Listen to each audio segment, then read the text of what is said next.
Assalamualaikum warahmatullahi wabarakatuh. Perkenalkan, nama saya Afilia Cikadevi dengan NIM 1605184023 dari kelas KR 4202A. Di sini saya akan mempresentasikan hasil progres dan data riset yang kami cari sebagai kelompok.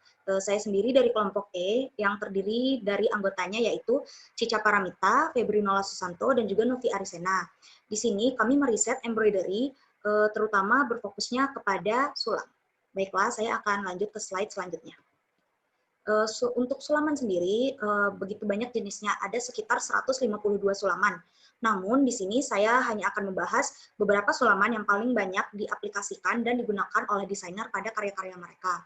Apa saja sulamannya? Yaitu yang pertama ada sulaman bayangan, fantasy stitch, sulaman pita, French knot stitch, dan juga Brazilian stitch. Siapa saja desainer yang memakai sulaman pada karyanya?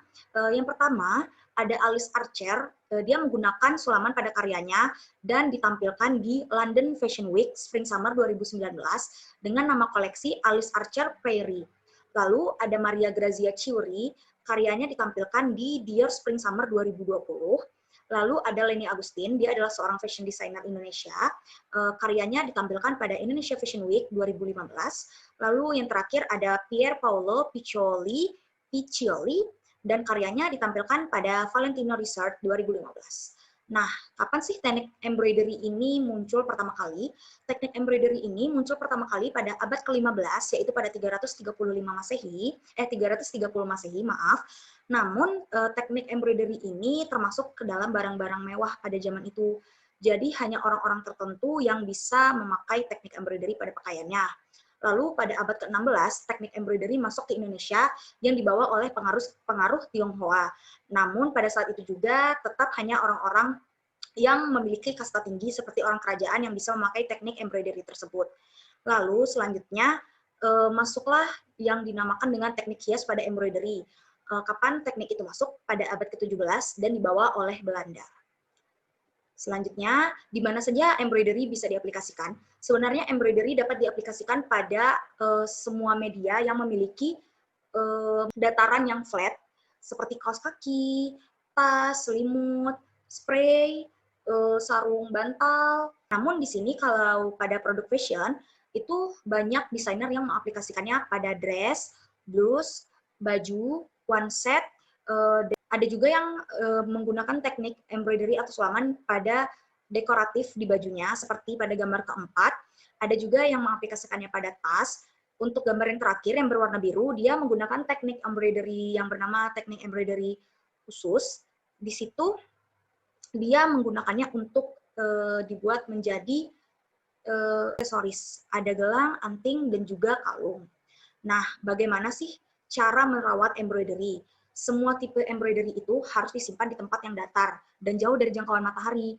Dan agar lebih aman, embroidery tersebut ditutup atau di-layer dengan kertas roti. Lalu kalau sulamannya itu besar, bisa digulung dan dimasukkan ke dalam pipa atau paralon atau juga ke cardboard tube yang bentuknya bulat, yang sudah di-layer dengan kertas roti. Agar tidak ada rayap yang masuk. Lalu pada bagian luar layer, dilapisin lagi dengan kertas roti agar rayap tidak masuk. Nah, bukan hanya itu saja, embroidery juga dapat dicuci. Caranya yang pertama, di dep embroidery tersebut di dep dengan kapas, dilihat apakah benang yang digunakan pada embroidery tersebut cepat luntur atau tidak. Dilihat dari kapas yang basah. Jika luntur, maka embroidery tidak bisa dicuci dengan baju-baju atau pakaian yang lain. Nah, embroidery dicuci secara terpisah. Lalu kalau misalnya tidak luntur, embroidery dapat dicuci bersamaan dengan pakaian yang lain. Lalu gunakan media ember atau media yang datar agar embroidery dapat jatuh atau dapat terkena dengan sempurna saat mencucinya, karena semua air harus menyerap pada embroidery tersebut, harus merata. Lalu disiram dengan air hangat dan gunakan sabun yang lembut atau sabun khusus embroidery. Jangan menggunakan deterjen karena terlalu kasar untuk embroidery. Lalu taruh sulaman tersebut pada ember dengan posisi depan atau bagian sulaman, bagian yang baik, menghadap ke bawah, lalu di-dab secara perlahan bagian belakang sulaman dengan sponge atau disiram secara perlahan terus-menerus.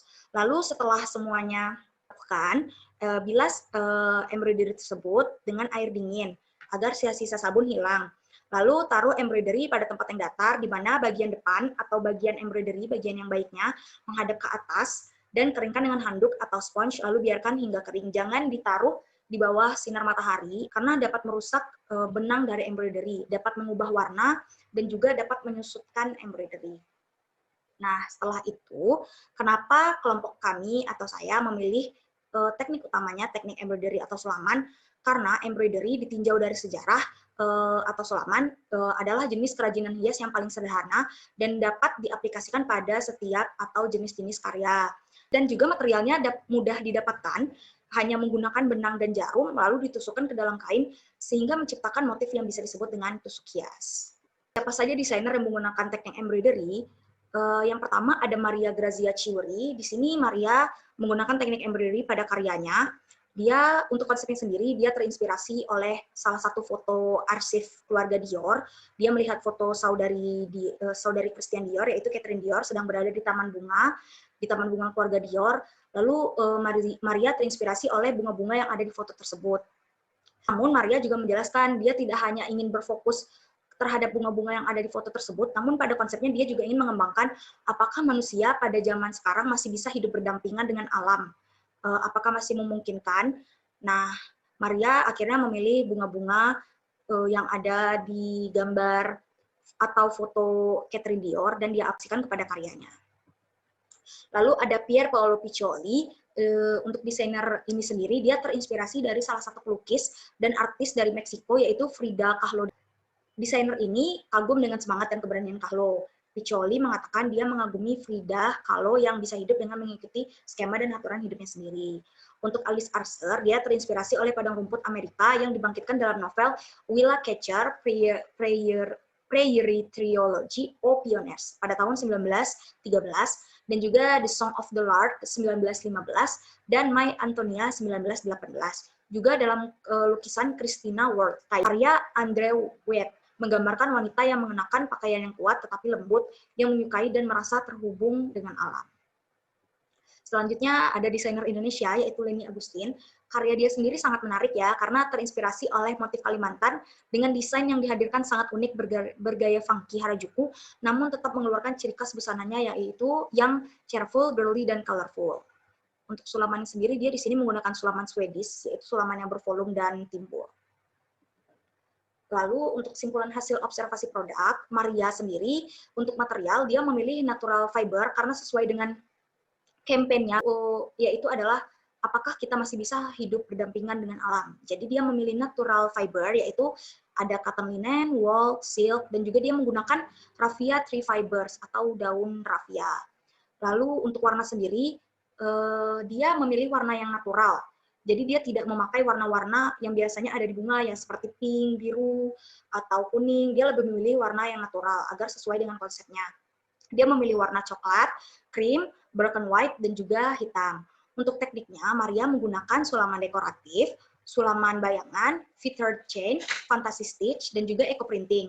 Untuk karakter teknik, Maria menggunakan perpaduan antara eco print dan sulaman motif yang menghasilkan karakter 3 dimensi dan 2 dimensi. Lalu untuk Alice Archer sendiri, untuk material, dia memilih material silk, laces, and tulle. Untuk warnanya, dia memakai warna pastel, hijau, pink, dan putih. Untuk teknik, dia menggambarkan bunga berjejer dengan indah yang cocok di musim panas. Sulaman bayangan, bunga 3 dimensi, lukisan minyak bunga yang disublimasikan di atas sulaman, dan juga sulaman dekoratif. Karakter tekniknya sendiri, bunga yang disulam membuat karakter 3 dimensi. Dan batang daun yang menggunakan lukisan minyak di atas kain menciptakan karakter 2 dimensi. Dan untuk bunga yang menggunakan sulam bayangan menghasilkan karakter 2 dimensi. Lalu, untuk Leni Agustin, dia menggunakan material katun tenun polos dan juga benang sulam. Untuk warnanya, dia memilih warna-warni khas Kalimantan sesuai dengan konsepnya, dan juga dia memilih warna hitam, biru, hijau, ungu, orange, kuning, agar konsep dari funky-nya juga terlihat. Untuk teknik, di sini Leni menggunakan teknik needle weaving, atau juga disebut Swedish embroidery, yang saya sebutkan seperti di awal tadi. Sulaman ini bertekstur dan juga bervolume. Untuk karakter tekniknya, karena dia menggunakan Swedish embroidery, motif yang dihasilkan teknik tersebut menciptakan karakter 3D dan memiliki tekstur karena menggunakan full sulam. Lalu untuk Pier Paolo Piccioli, dia menggunakan material tulle, sutra, dan velvet.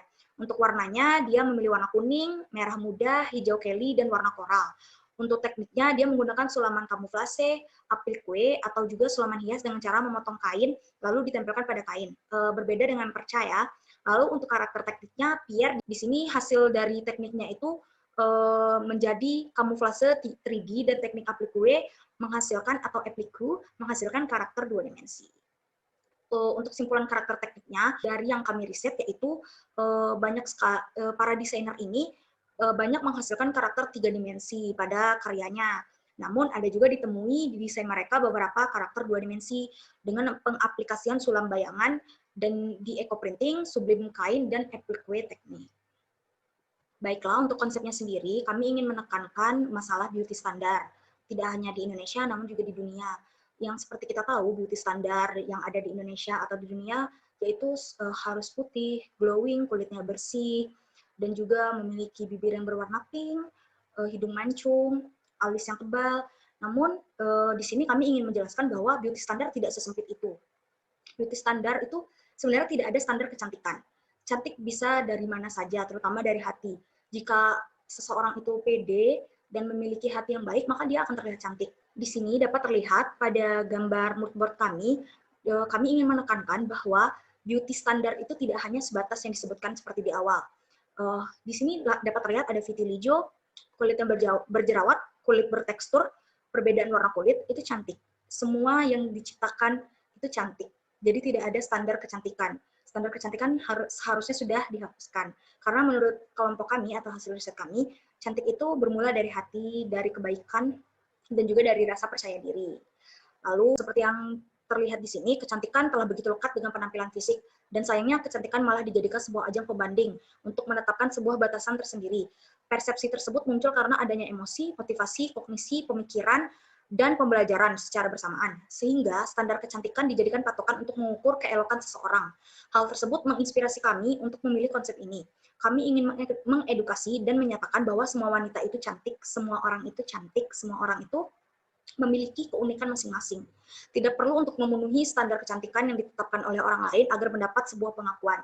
Dengan penggambaran suara hati, wajah-wajah, imperfection, dan perbedaan warna kulit, kami akan mencoba memvisualisasikannya dengan teknik sulam di atas kain katun.